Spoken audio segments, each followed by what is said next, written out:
É um grande prazer poder receber Neil Walsh, da ONU. Ele vai estar falando sobre cybercrime. Neil, muito obrigado pela presença. É com você.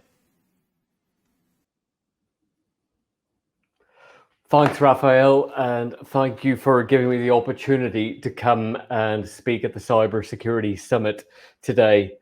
Albeit I'm not in Brazil, I'm sitting in my office in the Vienna International Center in Austria, where the United Nations is based. So, what are we going to talk about today? First off, there is no PowerPoint, okay? Might be good, it might be bad. My wife tells me that I have a face for radio, but bear with me, okay? Ladies and gents, what I want to talk to you today about is what we at the United Nations do across cyber affairs, where I see the landscape changing, and that's for those of you who are involved in the technical side of the work, but also those of you involved in diplomacy and policy making and law enforcement, and really try and paint a picture of where we are now, where I see the good bits, the bad bits, the risks that we're taking together, and then kind of work out where we're going forward and what we ought to be doing. So let's start, I guess, with a picture of threat. I think that's always a good place to begin with. And we're now in late 2021, and my goodness, it feels like it's still an extended version of 2020. So much of the last 2 years have just blended in together. So what we need to do, I think, is reassess where we are, how the cyber threat landscape has changed in that time. And it seems to me that if we were turning the clock back, I don't know, 24 months, we'd be in a very different place. So let me give you a sense of where we are. So my office, the UN Office on Drugs and Crime, I'm based in Vienna, but my staff, the people who really do the work, are based around the world. In the West, we're from Guatemala, going all the way to the East through Africa and through Europe into Southeast Asia, and as far East as being in Bangkok. And the reason we do this is that we're entirely funded by governments, principally to build the capacity and the capabilities of police, prosecutors, judges, sometimes intelligence agencies, but broadly that law enforcement community. But my work and my personal day-to-day work has really changed in the past 2 years. It's gone from simply being involved in managing and coordinating this capacity building to being much more in a leadership role in our preventive cyber diplomacy. So what does that mean? What does that mean in real life? Well, this comes back to our picture of threat. And I want to take us to where we were really around the start of the pandemic, so around March of 2020.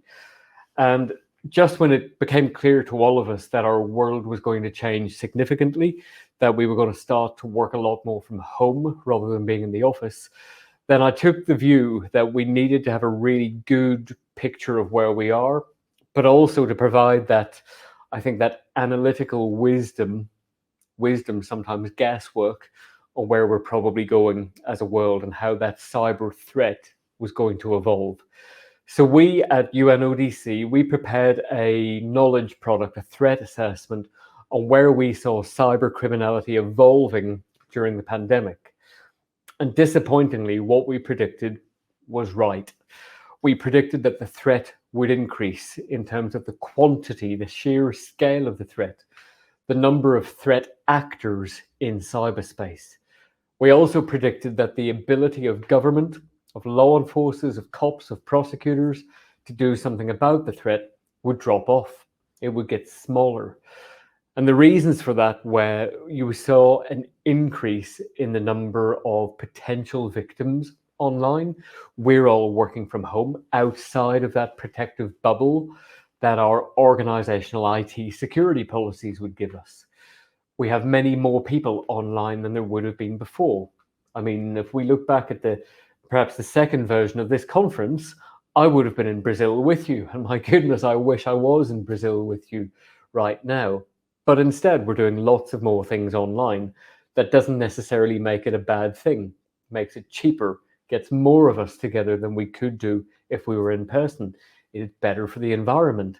And I speak having been one of those people who traveled 300,000 kilometers a year in the air before the pandemic. So it's really made us reflect on how we do business. But cyber criminality took advantage of this as well. More people, and especially more kids online as well.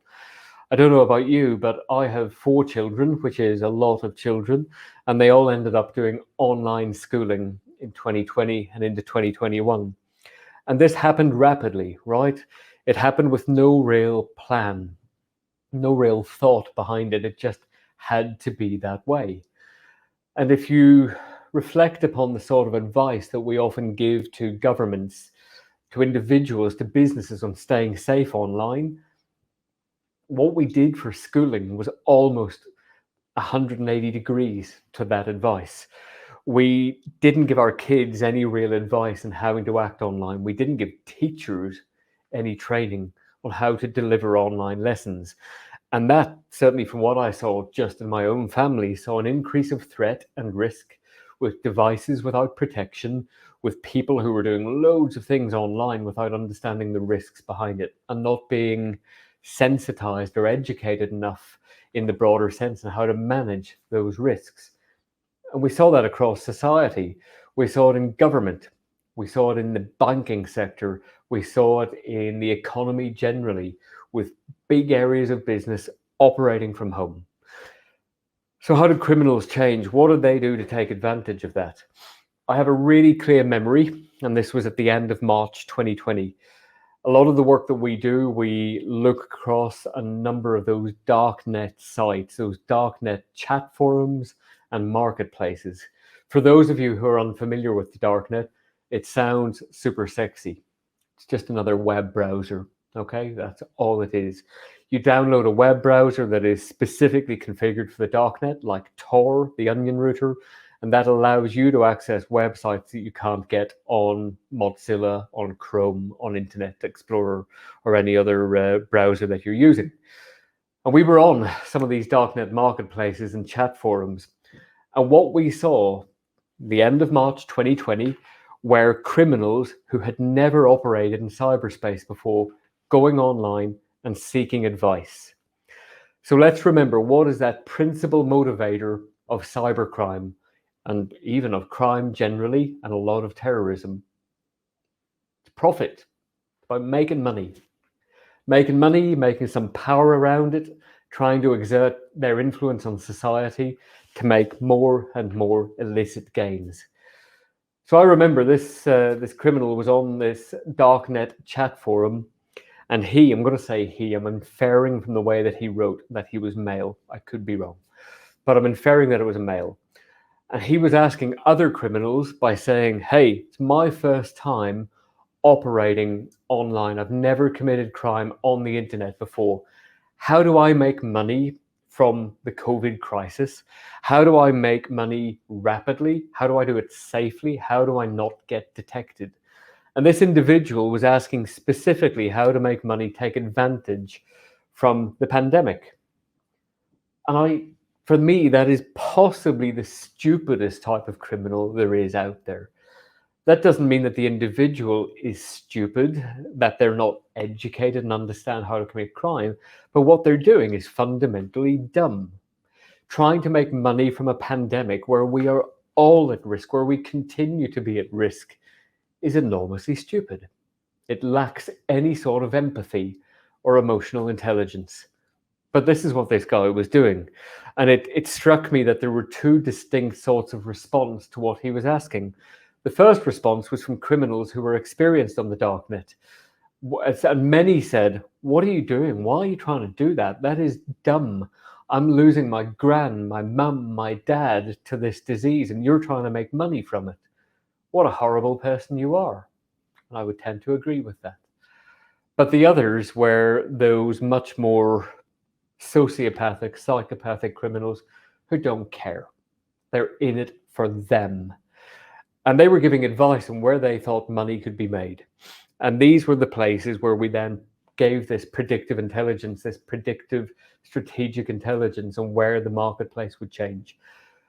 Procurement of PPE, personal protective equipment, masks, gowns, gloves, medicines, vaccines, healthcare systems being targeted by ransomware. And what did we see? We saw all of this stuff, and we saw it increasing at pace through 2020 and into 2021.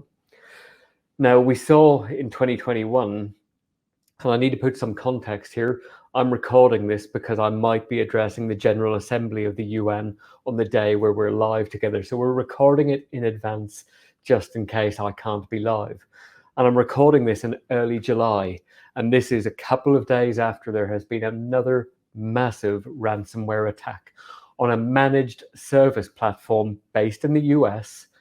But we are now seeing businesses who weren't actually targeted by the ransomware having to come offline because of the impact of this software being compromised. We're seeing supermarkets across Sweden who are not actually the victims of this ransomware having to come offline to protect themselves. They're giving away their food for free because of the risk of it going off before they can reopen. At the time, again, of recording this, we think there could be 1 million compromised devices. 1 million compromised devices with ransomware. If this turns out to be true, and that is the true scale of it, then that's the biggest ransomware attack that we've seen. Many of you who have been in this business area for the past few years, you will have seen NotPetya back in 2017. Not a traditional ransomware attack, it was more of a cryptoware for a political aim. And the same went with some other events in that time, with WannaCry as well.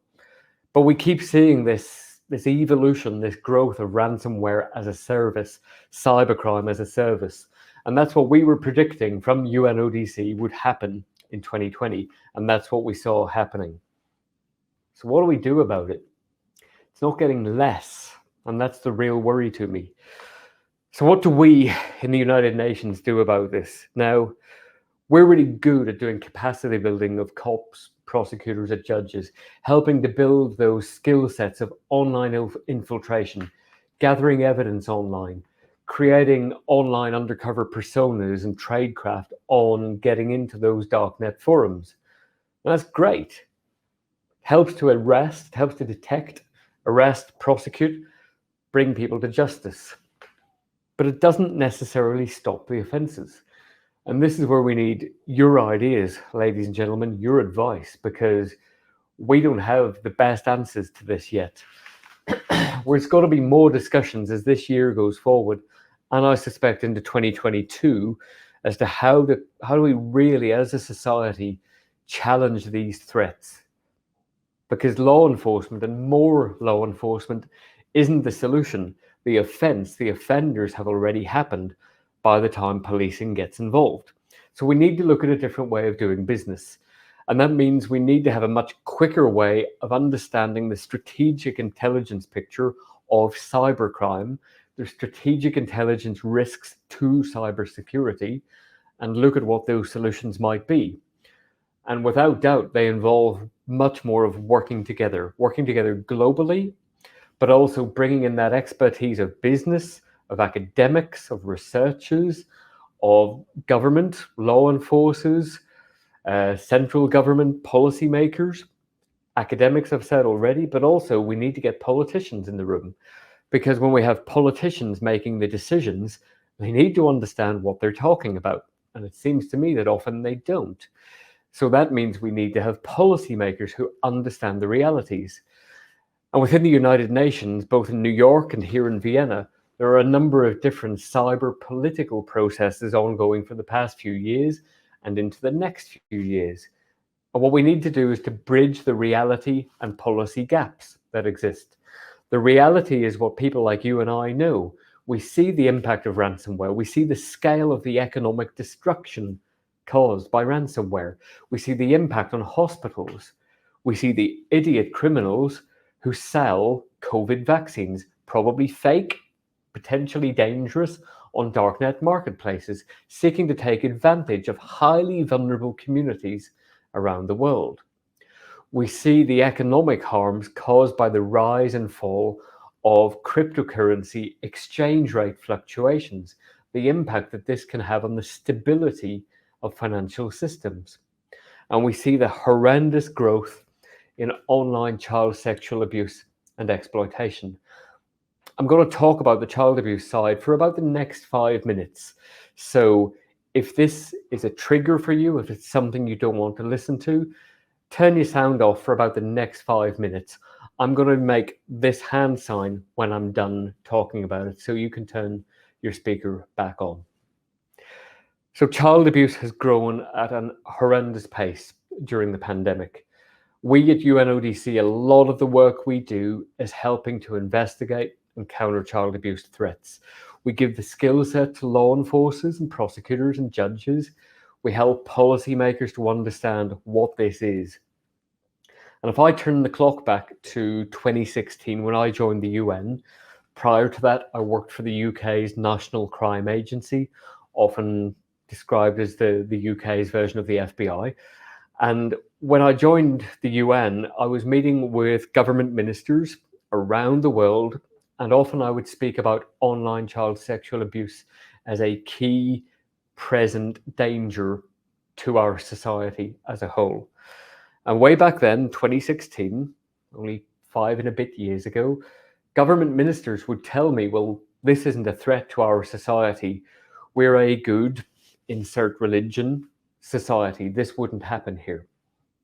And it's not true. It's never been true. So let's have a look at what that scale is and how it's growing. In 2020, one of our key partners called the National Center for Missing and Exploited Children, NCMEC, who are based in Washington, D.C., their job is to gather intelligence and evidence from US-based service providers and people in the US who report child abuse content that they find online. Those service providers can be the Googles, Facebooks, Twitters, the big social media providers. And in 2020, NCMEC received over 23 million reports. 23 million.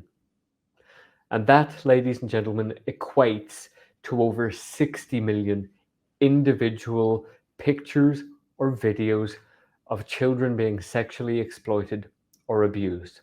This ranges from the age of 18, where it is often self-generated imagery, mobile phone, camera, click, right the way down to pre-verbal babies and infants being sexually abused, tortured, and raped online for payment. Payment usually through cryptocurrencies. The scale is enormous, ladies and gentlemen. 60 million images and videos from one reporting partner in 1 year. This is then replicated around the world. Another of our key partners, the Internet Watch Foundation based in the UK, they run reporting portals around the world where people like you and I, if we find child abuse content, can report it anonymously. You can go to iwfreport.org and you'll find out how to do that. But what the Internet Watch Foundation have seen in 2020, they've seen around half of their content that's reported, around 250,000 images and videos, are self-produced by kids of the ages of 11 to 14. Self-produced with their camera phones, their smartphones, maybe a laptop or a tablet, and then uploaded. And these are pictures or videos, maybe semi-naked, naked, masturbating or having sex online, often with an exploitative angle around it, where that child has been groomed to do this with a threat of, if they don't do it, something will happen. It could be a financial impact, it could be a sexual impact, it could be sharing their personal details around their family and friends. And having dealt with casework like this for years in the police, and having to speak to parents whose children committed suicide after these risks, it chills me, the sheer scale of this. We need a different way of countering this and doing something about it. So I'm going to stop talking about that now. There's my hand signal. But this gives you a scale, a real size of the threat that we are facing. Millions and millions of attacks against our infrastructure, against our systems, against our children.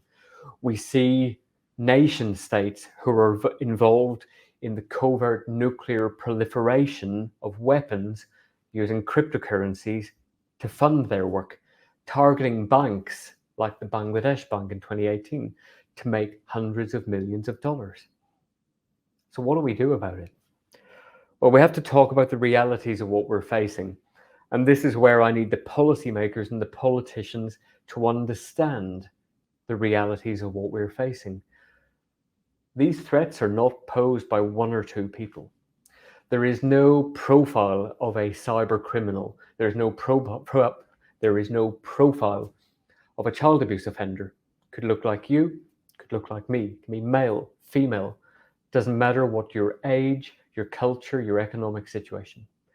So we need to have a much more realistic conversation with the policymakers who are doing this work in the UN and at home in all of your own countries.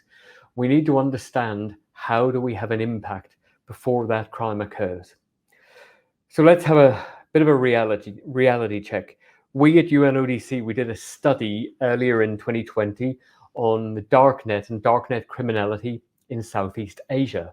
And if you want to have a look at it, this is what it looks like. Darknet cybercrime threats to Southeast Asia. Google it, you'll find it online. But the key findings in this really help us to have a scale of the threat that we're looking at. Doesn't matter whether you're in Southeast Asia or elsewhere in the world. There is a paucity, a lack of reliable data on what we're looking at. Countries don't share data because they look at the threat in a different way. We see darknet criminality increasing, but because it's encrypted, trying to manage and get a real scale of this is really difficult. We see difficulties and differences in language proliferation in darknet forums, making it much harder to investigate. But critically, we see that cryptocurrencies like Bitcoin, Ethereum, Monero, they are the go-to method of making money and sharing proceeds and profits in cyber criminality.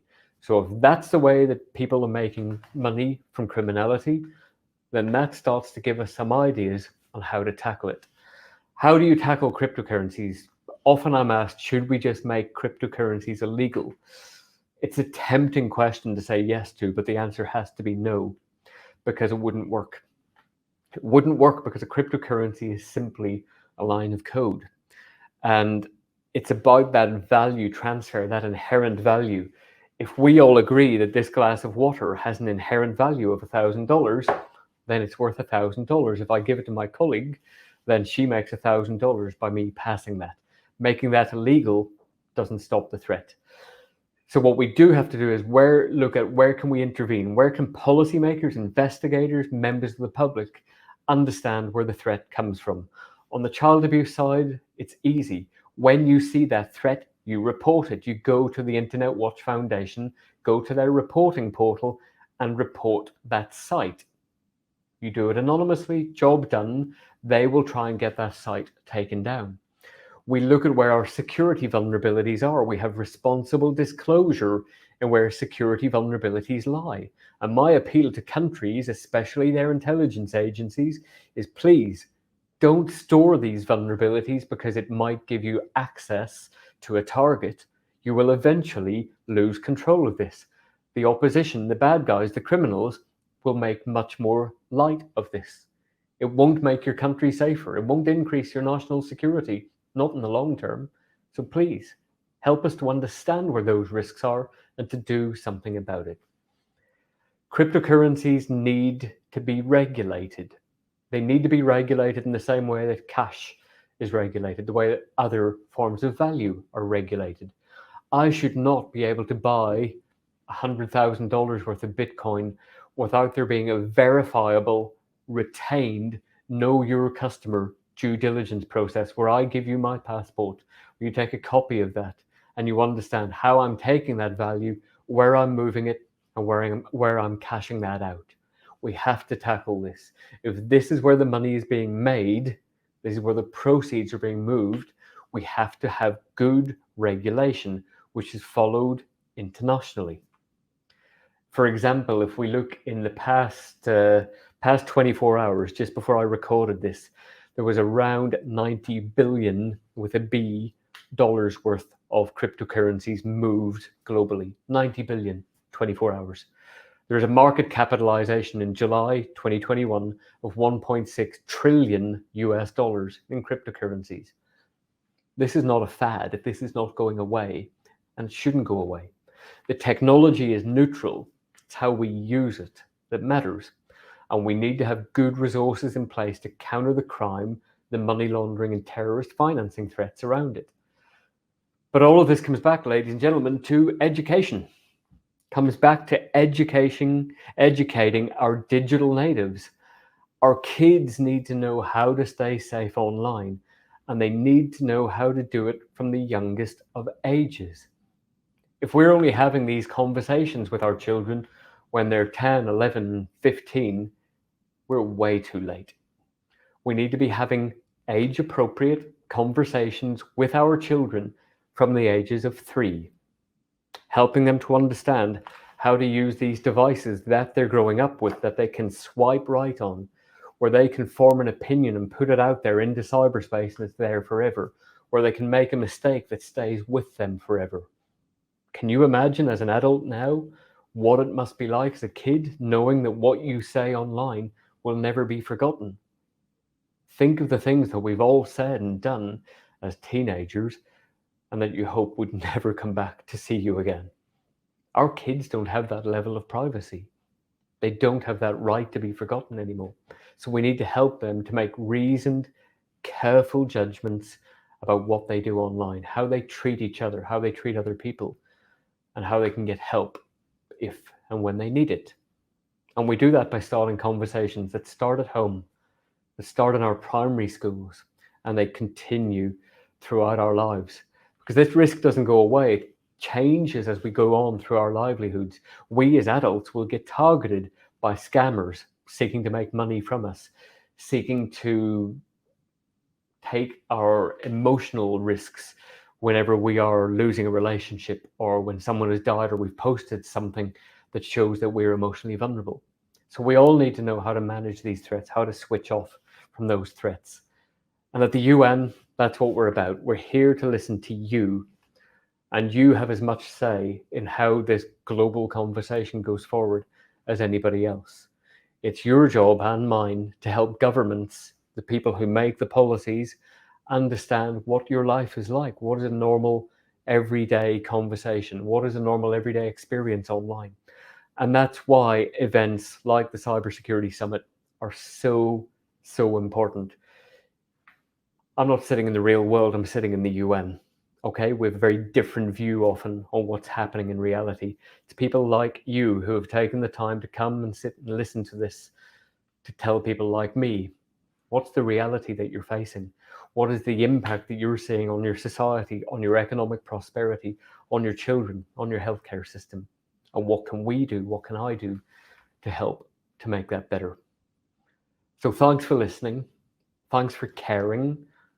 Thank you for everything that you do to help make our world online and offline that little bit safer. And my thanks again to Raphael for the invitation to come and speak with you. I wish you a really great conference, and we're going to go and do some Q&A in just a moment. So thanks again for listening. It's been a pleasure to talk to you, and I appreciate your time very much. I wish you a great rest of your conference. Thanks a lot.